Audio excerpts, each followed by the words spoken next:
Manipur People's Party MPP की General Conference का लुनना party असगी मतम कुइना हांगदुना लाइरबा प्रेसिडेंट फम खन्नबा election ngasi GM Hall da pangthokre party asigi General Conference Management Committee na sinduna pangthokhiba thorom aduda party asigi thawai puba mioising amadi member kayana saruk yake amadi thorom aduga mailena party asigi General Secretary oiba khaknatana conference asigi shu convener oiba Dr. K Muktasana na haikhibada party asigi mathakta court ki oiba case khara leibadagi president khan bagi thorom asi pangthokpa ngamdana laikhibani adubu haukiba mek 16 da high court na orakhiba order amagi matung inna leiramba case khodimak loisilaba matung ngasigi thorom asi pangthokpani haike masida natana ngasigi conference asida party asina matau karamna laingak sembada saruk yaba ngamgani haba wafam sing khana nainagani amadi kendra singda leiba committee sing mapangal kankhat hanaba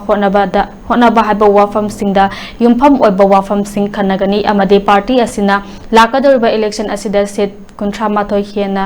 mai pak naba honaduna lenga ama semba ngamnaba honaba amadi hariba pandam asi phangnaba kendra singda leriba committee sing reorganize sauraba taunaba khaknatana mamang matam singda miyamge seba mapung phakedrabasu hena seba tawba ngamba oinaba amadi assembly da lead role ama lawba ngamnaba honaba haibasi makhogi pandamni haiba wafam sing phongdoke matam khagi mamangda khogi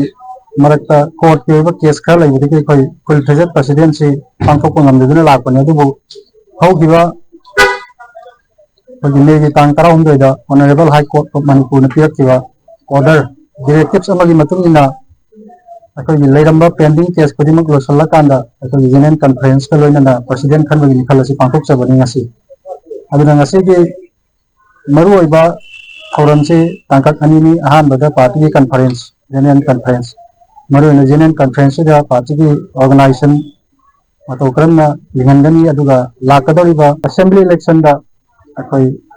saruk yaduna matau karena akoi jelenga on sembada saruk yabu ngamgani habidi lalong yakpa aduga mai party members sing aduga kendra laiba kendra committee sing apangan tangkatuna pangkat anduna akoi Manipur People's Party ase amuk nauna na miyamdi hoji oiba Manipur di tangdu leita da bo masida achet pa masing achawat hudang lobang ngamnaba honaba dina kai ngasi conference ki pandam si